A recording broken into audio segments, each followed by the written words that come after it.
Hi friends, Paisley and Glue here, and today is the first in a series of videos that's going to document my Rococo Winifred Sanderson build from Hocus Pocus, because Hocus Pocus is a lifestyle and it's a year-round event.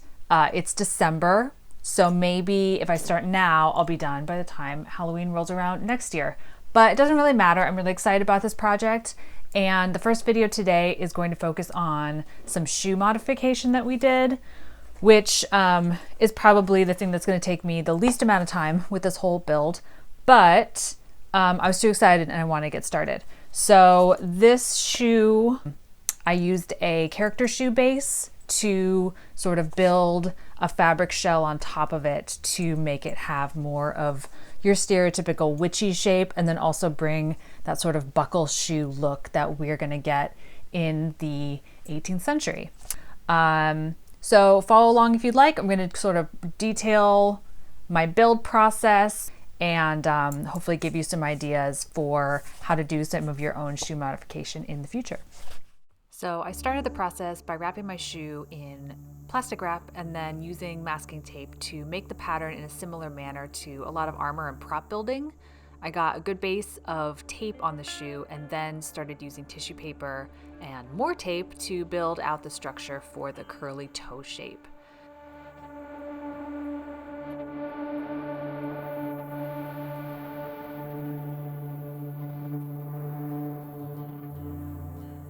I ended up putting a little piece of wire in the toe to help keep the shape as I wrapped it in the tape.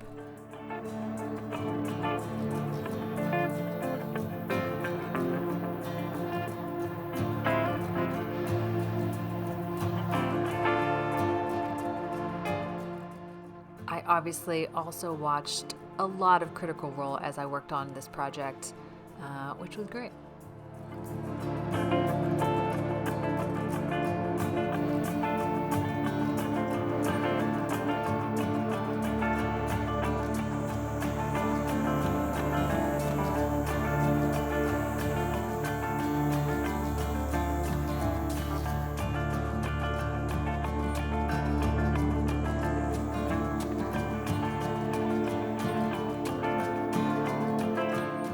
After I was happy with the shape of the shoes, I started to draw my style lines on the shoe, including tracing around the sole and the top edge and anticipating where I thought that the seams were going to go. Then, while looking at some period shoe research, I started to build up the front edge to make the tongue of the shoe, which is such a distinctive part of 18th century shoes. The nice thing about the masking tape technique is that you can easily cut and add pieces of tape as needed to make your desired shapes. Just keep in mind that depending on how many angles and curves you have, that's going to determine how many darts and seams you're going to need to have in your final pattern.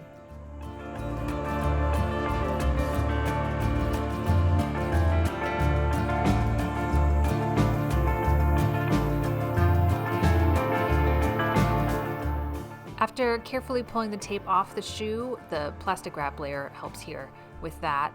I carefully cut the masking tape into pieces where I thought my style lines and seams would end up being. Ultimately, your pattern pieces need to be able to spread out flat on a surface before you can cut them out of fabric. So that means that you will need to cut slits or seams as necessary in the masking tape to allow the pieces to spread open flat.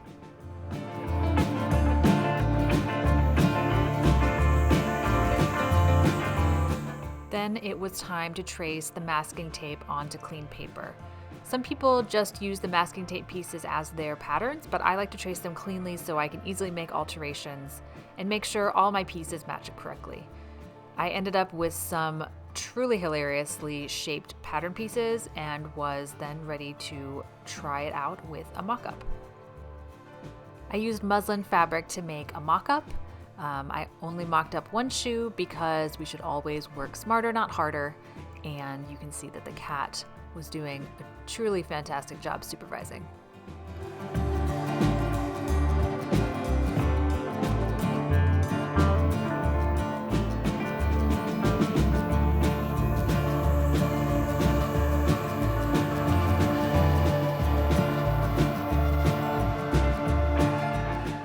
Then it was time to put the mock-up together. I'm not going to show you too much of this because sewing tiny pieces of fabric is kind of boring to watch, but Ferris continued helping / trying to eat all the thread because he is the worst kind of trash panda. But know that putting together the pieces wasn't as hard as I thought it was going to be. It's just important to take the time before and make a nice clean pattern with notches and all of that business. Yeah, Ferris. Ugh. Good thing he's cute. Okay, so let's skip ahead a little bit. When the mock-up was ready, I could have a little fitting with my shoe. I pinned the pieces together and taped them to the sole of the shoe to keep them in place.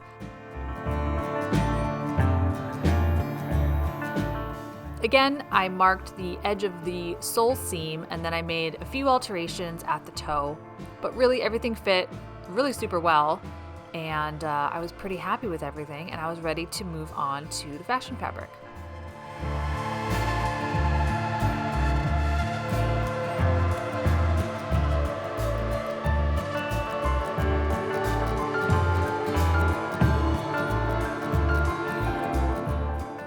I didn't film marking the pattern onto the fabric, but you know how that goes.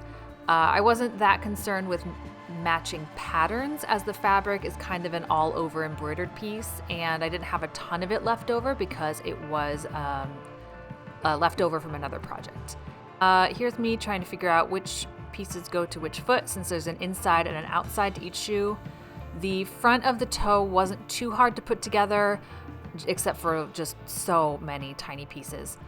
Much notching and clipping of all of the curves to make everything lay flat and attractively.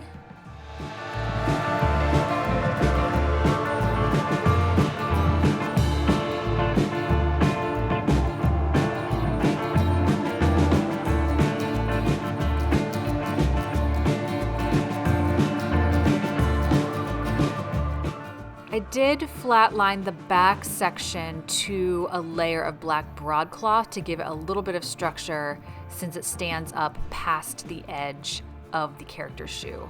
But flatlining is boring to watch, so let's skip ahead. Okay, so after attaching the broadcloth to the fashion fabric, I bound off the edges with bias tape. Since there was seam allowance on the edges, I stitched where the final edge was going to be with a white thread so that I could see where the line was. It was really hard to see black on black. And then I matched the edge of the bias tape with the white line. And then after I stitched the one side of the bias tape down, I could just cut the seam allowance away and then fold the bias tape over the edge and then stitch in the ditch to finish off the top. Stitching bias tape around corners isn't hard, it just takes a little bit of time. I'll link some good videos up top of how to sort of stitch around curves and stitch corners. Watching me do this is not interesting, so let's skip ahead. Epoxy sculpt. I love this stuff. It's pretty noxious with the fumes since it's resin based, so just make sure that you wear a respirator and gloves both when sculpting and sanding. I had just enough left in my stash for this project, which was perfect. It sculpts really well with a little bit of water, and it also sands well after it dries, but it also dries super, super hard, so I think it's gonna work pretty well for this project. I tried to end the heel edges just slightly above the actual shoe heel so that it doesn't get a lot of wear and tear, but I think that it's gonna hold together at least for a couple days of wearing this costume, and adding the sort of curved shape to the heel, I think really brings the shoe into the 18th century and gives it the right look for what I'm going for.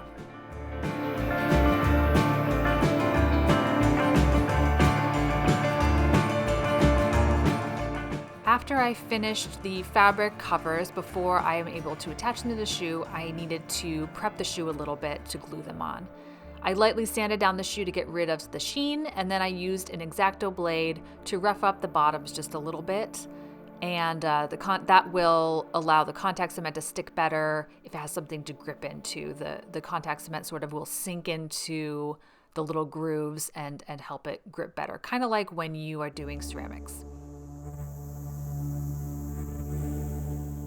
So at this point, I was almost ready to put the covers onto the shoe. I pre-stuffed the toes of the covers with some polyfill. I did end up adding some more later just to make them nice and stiff as I was gluing them on. And then I tried the covers back on the shoe and determined where the bottom edge was going to be. And then I whip stitched that bottom edge up so it would behave while I was trying to glue the covers on.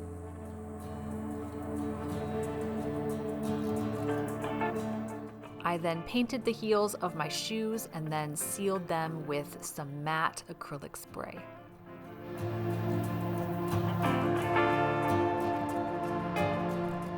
Glue time. Wear a respirator and gloves for this part, please, and that means a respirator with an organic vapor filter in it and not a dust mask.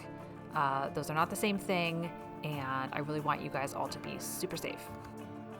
I pinned the bottom edge of the covers to the shoes and then glued the top edge first using 2 coats of contact cement. I then carefully peeled the bottom edge up and then glued that part as well.